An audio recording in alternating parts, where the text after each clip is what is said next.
Досье на нашего героя обширное и изобилует многочисленными преступными событиями. Мы расскажем вам только факты о Черном Ташиеве.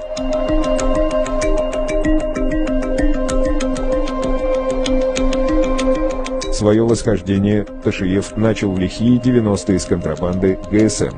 Издание «Белый парус» во время дикой приватизации сумел разжиться имуществом и стать владельцем местного клуба.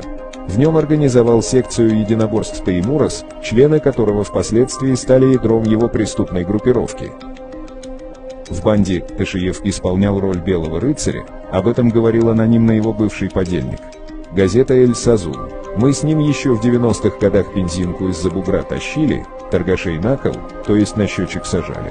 Я обычно выполнял роль отморозка, наезжал по-зверски, с утюгами и паяльниками в анальное отверстие, пальцы отрезал и уши. А потом появлялся Ташиев как благородный рыцарь и брал под свою защиту обиженных мною предпринимателей.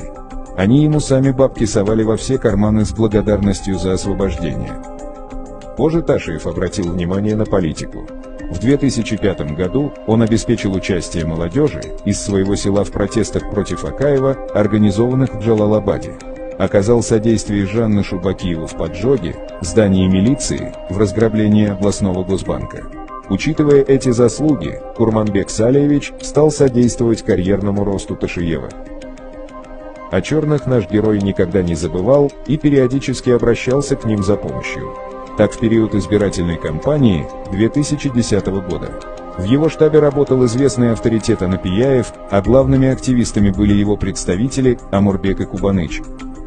Издание «Центр-Азия». В Араванском районе Ошской области люди Ташиева составили список наиболее состоятельных людей, в основном узбеков, и угрозами, похищениями и вымогательством выбивали у них пожертвования на избирательную кампанию.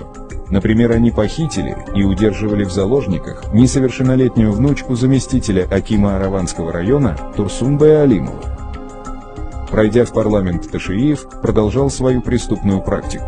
Привыкший решать проблемы грубой силой, Ташиев вместе со своим политическим подельником не раз устраивал драки и потасовки. В 2012 году, когда политик попытался осуществить штурм Белого дома, вместе со своими сторонниками силовики провели досмотр автомобиля депутата. И посмотреть там было на что. В жапаровской машине преспокойно лежали не только 10 бронежилетов, но и 3 единицы огнестрельного оружия, автомат Калашникова и 2 пистолета Макарова. Кстати, при досмотре присутствовал сам министр внутренних органов Зарылбек Рысалиев. Тогда, помимо обвинений в перевороте и организации массовых беспорядков, Ташиеву предъявили незаконную передачу оружия в чужие руки. С отеческим умилением он отнесся и к проказам собственного сына Теймураза.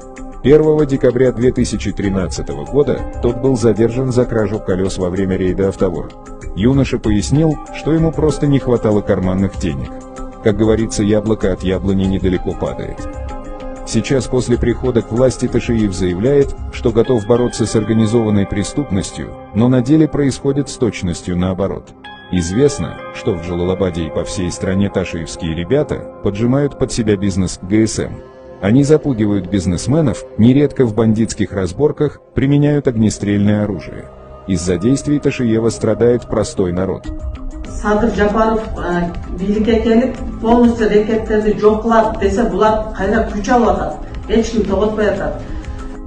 О том, что к власти пришли настоящие бандиты, писали и российские и западные СМИ. Власти США открыто говорили об этом. Из-за действий Ташиева и его подельника Жапарова Кыргызстан оказался в политическом вакууме. Бандитская республика, так нас называет мировое сообщество. Кыргызстан продолжит падение на дно, если мы не остановим преступников.